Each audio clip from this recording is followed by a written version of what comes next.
Hi everyone, so I've got a really cool story for you today. We're going to talk about networking using this story as an example. So something really crazy happened in my life, and the thumbnail is not actually lying. I really did speak to a professor once at a conference, and because of connecting with him, I actually went viral a year later on Twitter. And then I got interviewed by the BBC, and it's like, you wouldn't really necessarily link these two things. But what I'm here to show you is A, how to genuinely build connections with people and really build a network, how to reach out to academics, whether that's as an undergraduate or a graduate student or at academic conferences. So we're going to talk about like different scenarios and how you can make that initial contact. We're going to talk about overcoming shyness and how to really be in the moment and really connect with the other person and make sure they remember you, because that's essentially the key to networking well. It's not about how many people you meet, it's about how well you meet the people that you do meet. And we're going to talk a bit about how to exude confidence and just be really comfortable talking to people and how to sort of carry a conversation forward. So it's going to be a really important video, and I hope you learned something new from it. So let's get into the story. So what happened was that I was in my first year of my PhD. There was this conference and close to Cambridge, I think in Hinxton or something. It might have been my first academic conference of my PhD. I've not always been super confident. Like, I've always gone through these like dips and peaks of phases of my life where I was really confident and I used to do public speaking, blah, blah, blah. And then phases of my life where I feel really hesitant to speak up in class or at university. But what I've learned is that connecting to people and talking to people or just speaking up is actually a skill, and it can definitely be learned. Sorry, that was already a tangent. So I went to this conference slightly hesitant, but 2 days before I spoke to my mentor, and he was really amazing, gave me like the best pep talk, and he was like, listen, Hira, I know this is something you're trying to overcome, and you have to go in there and just talk to people, give it your best, don't let shyness or any kind of hesitation prevent you from really connecting to people. And he was like, Hira, listen, you're good at this and you will get better at this. Just put yourself out there and just don't hesitate, you know? So it was really like I went into the conference with this mindset of, you know what, I won't let hesitation stop me, and I'll just do it, you know? And so I had a poster to present, and as part of the poster, we had to do like a little 1 minute lightning talk. So I was really confident during the lightning talk, and so then this professor from New York, his name is John Grelly. Now, if he's watching the video, he'll know this is him. He came up to my poster. He was one of the markers. He was like, oh, you know, you were very confident on stage. And I knew that I wanted to talk to him because he had given a really stimulating talk the day before. I was like, okay, if there's one person at the conference I want to speak to and connect with, it's got to be John. So then we got talking, and he started asking me a bit about my poster and stuff. And later I saw him again at the conference, but I never really got to have an extended chat with him because he was quite popular and there was like people all around him all the time. But there was this like one moment at the end of the conference where I was like, I saw him almost leaving, and I was like, wait, I need to catch him again, right? So I went up to him. I didn't really have a plan, and I was like so nervous because I was like, oh my gosh, what do I talk about? How do I stop him? He's with his suitcase actually leaving the conference hall right now.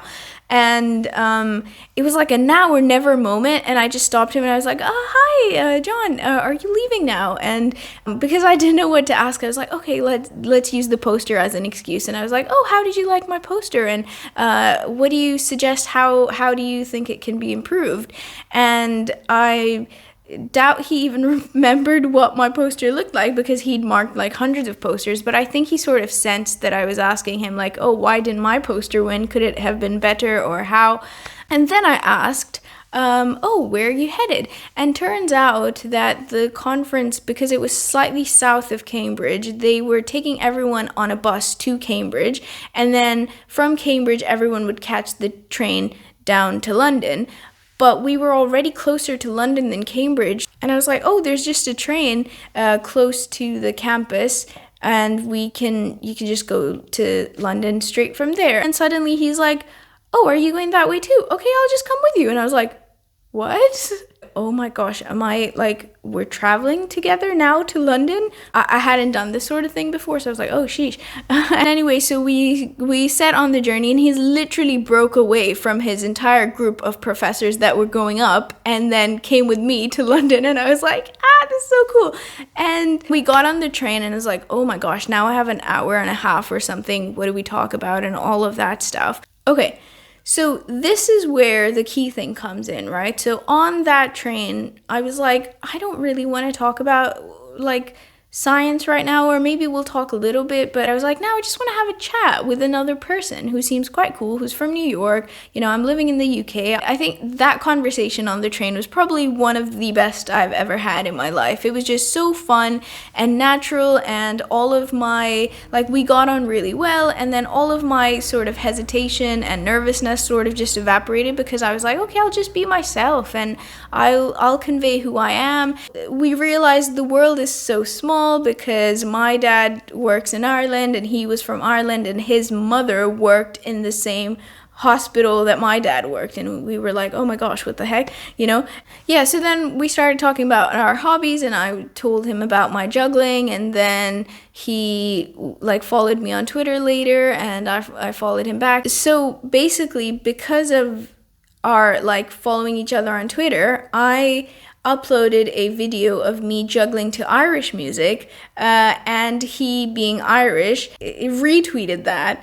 And because he had a lot of followers, it sort of just blew up. And I think within 2 days, it had just thousands and thousands, hundreds of thousands of views, so many comments. BBC reached out, and they were like, oh my gosh, you know, you're juggling to Irish music. And then they found another video of me explaining my research using juggling. And so they got really curious, and they wanted to interview me. And I was like, oh my gosh, if I hadn't met John at that conference and he hadn't followed me on Twitter, this might not have happened, because I actually posted the juggling video like a month before he retweeted it, and it like nothing happened during that period because I didn't have that many followers.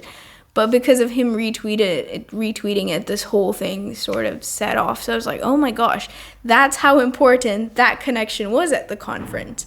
So that's how important and valuable networking can be to your career and just your life in general, right? So why did this work, and what can we learn from this? So I really connected with him. It wasn't just about work, and I didn't have any expectations of getting anything from him, like a job or an internship or anything like that. And I think sometimes when you go to them and you make it quite obvious that, oh, this person can get me a job, or this person is so important, I want to connect with them, it can really reduce your chances of really connecting with that person. So I think the best networking tip is like, actually connect with the person, right? Not the professional and the figure that you're seeing, but actually the person. If you want to know that person more, you're more likely to really build a connection with them, and that's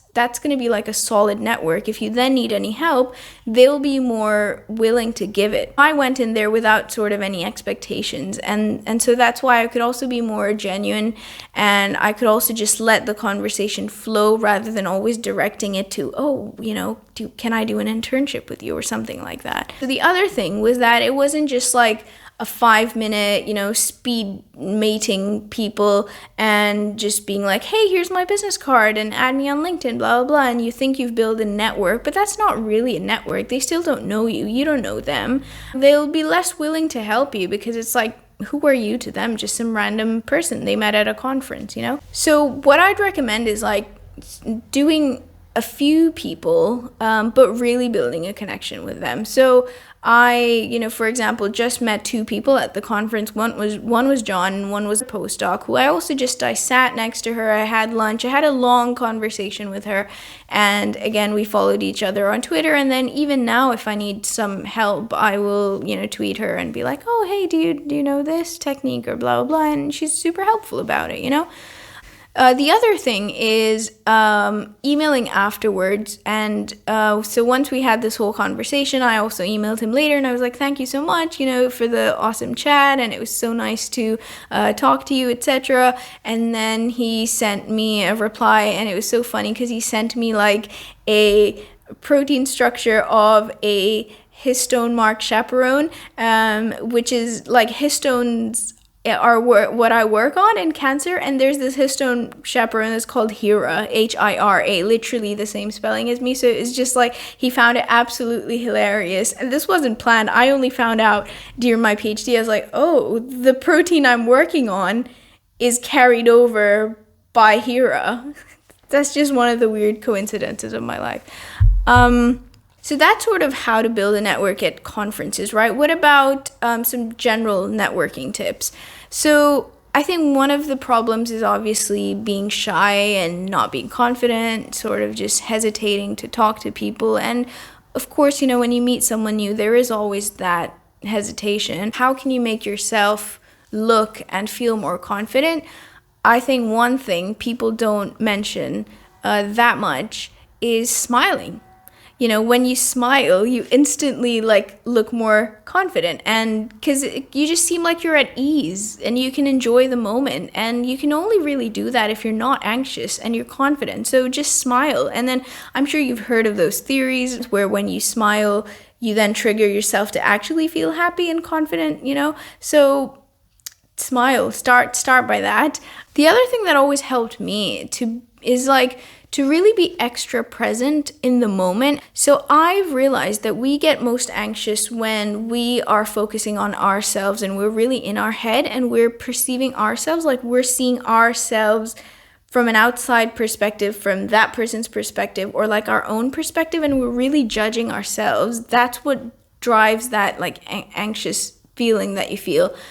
But if you take that attention away from yourself and you sort of really focus on the other person, initially what I used to do was just really observe the person and how do they look, how do they say their words.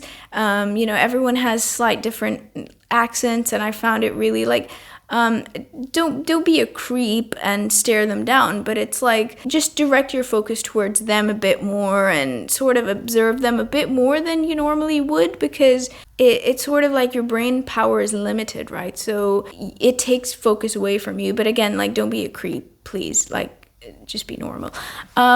Also, just really listen to them. Don't just be in your own head and being like, oh my gosh, how do I respond? Or what am I going to say next? What am I going to say next? This is a general communication tip anyway, right? Just be in the moment and what are they saying? Just it's okay to pause and not know what to say or how to respond, but just really listen to them. That will also help you carry the conversation better, because you won't be assuming what they're saying, because you'll know exactly what they're saying if you're properly listening, Another reason that people, or especially students, feel a bit of hesitation when talking to academics or professors is that you fear that they might say something that you don't know, or they might ask you a question or try and test your knowledge, and if you don't know, then you look like an idiot, and you fear that a little bit. So what I've noticed from all my years in academia is that no one knows everything, and